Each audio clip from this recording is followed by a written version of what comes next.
L'ordre géopolitique a connu des bouleversements profonds, et ce que nous constatons, c'est que l'Empire américain s'est surexposé.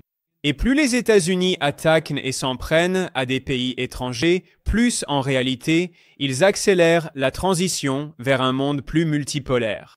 De plus en plus de pays cherchent des alternatives à la domination politique et économique des États-Unis. Et aujourd'hui, je vais parler de la façon dont la stratégie de diviser pour mieux régner de l'Empire américain a complètement échoué. Et en attaquant la Chine, la Russie, l'Iran et même l'Inde, tous en même temps, ce que le gouvernement américain a fait, c'est qu'il a contribué à unir la Chine, l'Inde, la Russie et l'Iran. Ces 4 grands pays font partie d'une organisation très importante qui est peu connue en Occident. Elle s'appelle l'Organisation de coopération de Shanghai, ou OCS. Et en septembre 2025, ces grands pays eurasiens se sont réunis dans la ville chinoise de Tianjin pour tenir un sommet historique de l'OCS, au cours duquel ils se sont engagés à approfondir leur coopération et à construire un monde plus multipolaire.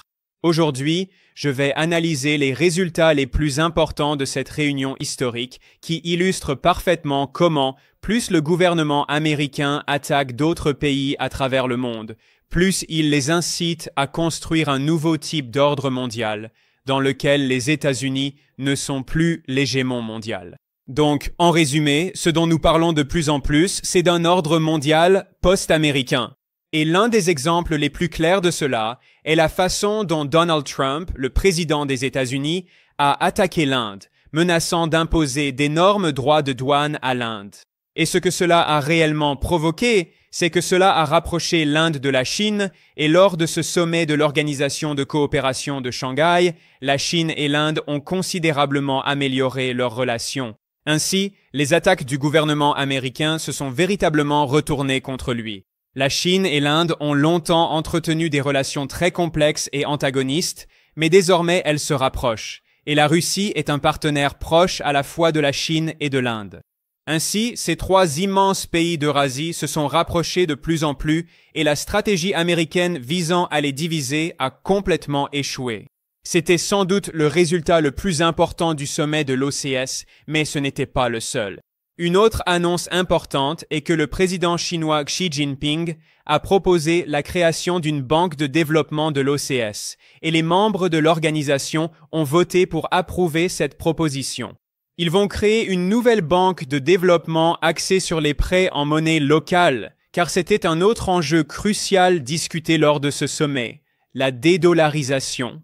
Les pays de l'OCS se sont déjà engagés lors de réunions précédentes à approfondir leurs échanges commerciaux et à utiliser des monnaies locales et non le dollar américain. Le président iranien s'est également exprimé lors du sommet de l'OCS. Et il a prononcé un discours appelant à renforcer la dynamique de dédollarisation. Il a formulé plusieurs propositions concrètes pour que ces pays eurasiens utilisent d'autres monnaies afin de s'éloigner du dollar américain. Et il y a eu un autre résultat très important lors de ce sommet de l'OCS, qui, soit dit en passant, a été le plus grand sommet de l'OCS jamais organisé. Le président chinois Xi a annoncé la création d'une initiative de gouvernance mondiale pour compléter l'initiative pour le développement mondial, l'initiative pour la sécurité mondiale et l'initiative pour la sécurité mondiale qui ont déjà été lancées par la Chine.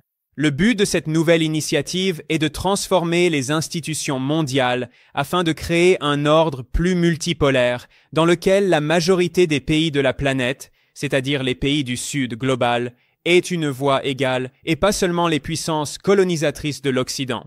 Et je vais citer ici le compte rendu publié par le gouvernement chinois qui explique comment Pékin perçoit cette proposition d'initiative pour la gouvernance mondiale.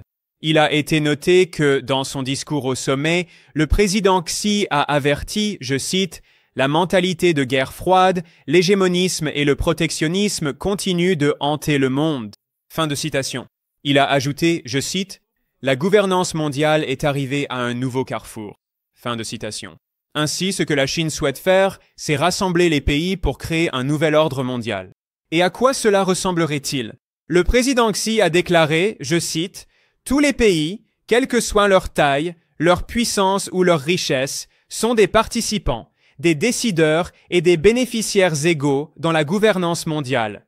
Il ne devrait pas y avoir de deux poids, deux mesures, et les règles établies par quelques pays ne doivent pas être imposées aux autres. Fin de citation. Donc, de toute évidence, ce que la direction chinoise dit ici, c'est que l'Empire américain a conçu l'ordre mondial après la Seconde Guerre mondiale pour bénéficier aux États-Unis au détriment des autres pays et que Washington a imposé ses soi-disant règles et normes aux autres nations. Et la Chine affirme que nous devons passer à un nouvel ordre mondial au-delà de l'hégémonie américaine, qui soit véritablement multipolaire, véritablement démocratique, dans lequel tous les pays aient une représentation égale, et pas seulement les États-Unis et leurs alliés. C'est précisément pour cette raison que l'Empire américain craint autant l'unité croissante du Sud global, ainsi que des organisations comme les BRICS et l'Organisation de coopération de Shanghai. C'est précisément pour cette raison que Washington s'est acharné à essayer de diviser la Chine et l'Inde, et à essayer de diviser la Chine et la Russie, mais les États-Unis échouent. Et c'est pourquoi les médias américains, comme l'Associated Press, tirent la sonnette d'alarme. Voici le titre d'un article de l'AP, je cite, « Le sommet de l'OCS pourrait remettre en cause la domination des États-Unis et donner du poids à la vision chinoise d'un monde multipolaire. » Fin de citation. Et j'ajouterai que ce n'est pas seulement la vision de la Chine, c'est une vision partagée par la majorité des pays anciennement colonisés du Sud global. Ils veulent un monde plus multipolaire, ils ne veulent pas être dominés par les puissances occidentales qui les ont colonisés. C'est pourquoi il y a autant d'intérêt pour de nouvelles organisations dirigées par le Sud global, comme les BRICS, qui représentent désormais la majorité de la population mondiale. Chaque année, de plus en plus de pays demandent à rejoindre les BRICS et en juillet 2025, il y a désormais 20 pays officiellement membres des BRICS, dont 10 membres et 10 partenaires. Aujourd'hui, l'Organisation de coopération de Shanghai présente de nombreux points communs avec les BRICS. Beaucoup des membres de l'OCS sont également membres des BRICS, mais l'OCS est en réalité un peu plus ancienne. Les BRICS ont été créés en 2009 et se sont depuis élargis. Et lorsque l'OCS a été fondé en 2001, les membres fondateurs étaient la Chine et la Russie, ainsi que les républiques d'Asie centrale, le Kazakhstan, le Kirghizistan, le Tadjikistan et l'Ouzbékistan. Depuis, l'organisation s'est encore élargie, en accueillant l'Inde et le Pakistan, ce qui est très impressionnant, car l'Inde et le Pakistan sont des rivaux. Mais ils font désormais partie de la même organisation, et depuis, l'OCS s'est encore agrandi, en intégrant l'Iran et la Biélorussie. L'OCS compte également une douzaine de partenaires de dialogue, c'est-à-dire des pays qui ne sont pas officiellement membres, mais qui participent souvent aux événements de l'OCS. Cela inclut certains grands pays, comme la Turquie et l'Arabie saoudite, ainsi que 2 pays qui sont désormais membres des BRICS, l'Égypte et les Émirats arabes unis. Cela signifie donc que l'OCS représente plus de 2/5 de la population mondiale, y compris les 2 pays les plus peuplés de la planète, l'Inde et la Chine, ainsi que d'autres pays immenses, comme le Pakistan et la Russie, qui figurent parmi les 10 pays les plus peuplés du monde. Et bien que l'OCS ait été initialement fondée comme une organisation axée sur la sécurité, elle se concentre de plus en plus sur d'autres domaines de coopération, notamment le commerce et l'investissement, le transfert de technologies, la recherche et le développement des infrastructures. Et cela est également très important, car si l'on regarde les 5 plus grandes économies du monde, en mesurant leur PIB en parité de pouvoir d'achat, 3 de ces 5 pays sont membres à la fois de l'Organisation de coopération de Shanghai et des BRICS. La plus grande économie du monde, si l'on mesure son PIB en parité de pouvoir d'achat, est la Chine, qui représente près de 20% de l'économie mondiale. L'Inde est la 3e plus grande économie avec 8,5% de l'économie mondiale, et la Russie est la 4e plus grande économie, représentant 3,5% de l'économie mondiale. Ainsi, lorsque vous combinez ces 3 pays, la Chine, l'Inde et la Russie, ils représentent à eux seuls environ 1/3 de l'économie mondiale, et cette part ne cesse de croître avec le temps. La Chine et l'Inde sont les grandes économies qui connaissent la croissance la plus rapide au monde. Étant donné la puissance que ce bloc eurasien pourrait avoir s'il s'unissait, l'une des principales stratégies de l'Empire américain depuis des décennies a été d'essayer de diviser l'Eurasie. Par exemple, Washington a réussi à diviser l'Europe du reste de l'Eurasie. L'Europe entretient désormais des relations très antagonistes avec la Russie. Elle est en quelque sorte en guerre contre la Russie en Ukraine, et les États-Unis ont également poussé les dirigeants européens à couper leurs liens avec la Chine. En même temps, le gouvernement américain a tenté de diviser la Chine et la Russie, ainsi que la Chine et l'Inde. Et ces dernières années, le gouvernement américain a effectivement réussi à se rapprocher de plus en plus de l'Inde, surtout après l'arrivée au pouvoir du nouveau Premier ministre indien de droite, Narendra Modi, et des politiciens américains se sont vantés que Modi était le dirigeant le plus pro-américain de l'histoire de l'Inde. Il s'agissait d'une stratégie bipartisane, menée aussi bien par les républicains que par les démocrates. Ainsi, Barack Obama a commencé à courtiser Modi lorsqu'il est devenu Premier ministre en 2014. Trump a également considérablement amélioré les relations avec l'Inde pendant son premier mandat en tant que président. Et lorsque Joe Biden est arrivé en 2021, il a lui aussi approfondi les liens des États-Unis avec l'Inde. Et en particulier, Biden a tenté de renforcer ce qu'on appelle le Quad, le dialogue quadrilatéral sur la sécurité, qui regroupe les États-Unis, l'Australie, le Japon et l'Inde. Ensemble, ils cherchaient à former un bloc dans ce qu'ils appellent la région Indo-Pacifique afin de contrer et d'isoler la Chine. Or, encore une fois, lors de son premier mandat, Trump avait participé à cette stratégie de diviser pour mieux régner afin d'essayer de séparer la Chine et l'Inde pour isoler la Chine. Cependant, lors de son second mandat, Trump se concentre surtout sur la réduction du déficit commercial des États-Unis avec d'autres pays. Et Trump s'est plaint que, comme il l'a écrit sur son site web, Truth Social, l'Inde, je cite, nous vend d'énormes quantités de marchandises. Nous sommes leurs plus gros clients, mais nous leur vendons très peu. Jusqu'à présent, une relation totalement à sens unique, et cela dure depuis de nombreuses décennies. Fin de citation.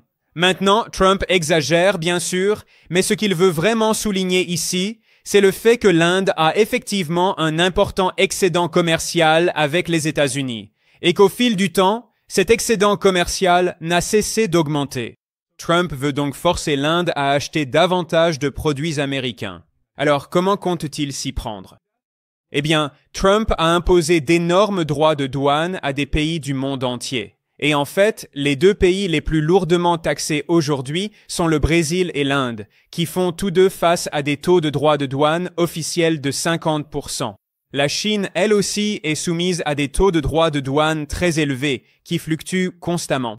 À un moment donné, il dépassait les 150%, mais ce n'est pas un hasard si les pays qui subissent les taux de droits de douane les plus élevés de la part de Trump sont aussi des membres importants des BRICS. Le Brésil est le B de BRICS, l'Inde est le I de BRICS, la Chine est le C de BRICS.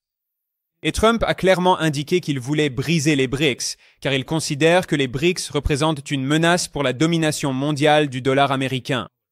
Maintenant, l'excuse que Trump utilise pour tenter de justifier l'imposition de ces droits de douane massifs, c'est qu'il prétend que l'Inde achète de très très grandes quantités de pétrole russe bon marché à prix réduit. Mais cela n'a rien à voir avec le pétrole russe.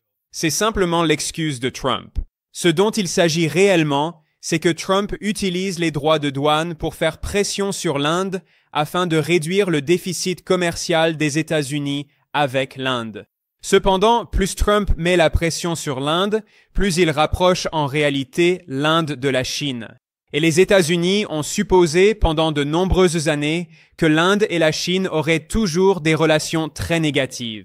Par exemple, en 2020, il y a eu des affrontements frontaliers entre l'Inde et la Chine. Et à Washington, les politiciens et les médias ont exacerbé ces tensions, essayant de provoquer davantage de conflits entre la Chine et l'Inde.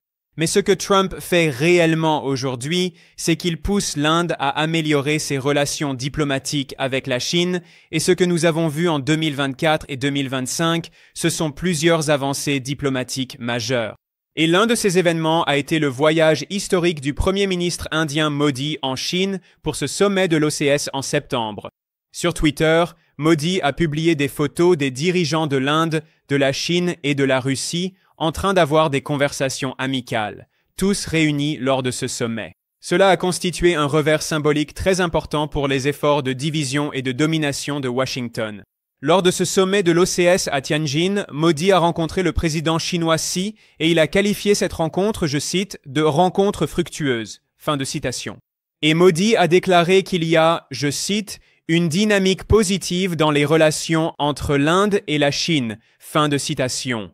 Et le média américain grand public Foreign Policy a publié un article soulignant que le sommet de l'OCS et le voyage de Modi en Chine, son premier déplacement depuis 2018, sont des signes que la Chine et l'Inde pourraient s'orienter vers une politique étrangère plus coordonnée.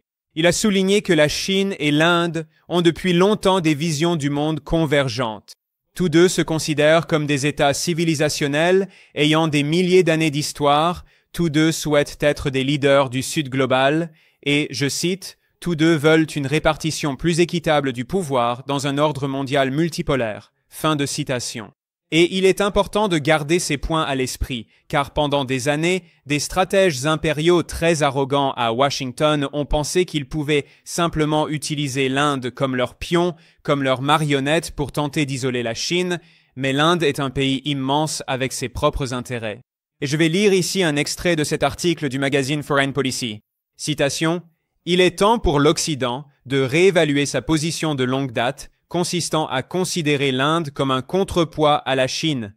L'Inde n'a jamais été le rempart contre la Chine que l'Occident, et les États-Unis en particulier, pensaient qu'elle serait. Et la visite de Modi en Chine marque un tournant potentiel vers une position plus coordonnée entre les deux pays concernant leurs politiques étrangères. » Fin de citation. Le journal hongkongais South China Morning Post, à mon avis, l'a très bien exprimé dans un article intitulé « Un sentiment d'urgence alors que les puissances de l'OCS s'efforcent de résister à l'intimidation de l'Occident. Donald Trump pense qu'il peut simplement donner des ordres à tous ces pays et utiliser les tarifs douaniers et les sanctions, qui sont soutenus par les deux partis. De plus, Biden, Obama et George Bush, ils ont tous imposé de plus en plus de sanctions à des pays du monde entier. Donc, ces pays en ont assez d'être intimidés par l'Empire américain et de plus en plus, ils s'unissent pour créer des alternatives.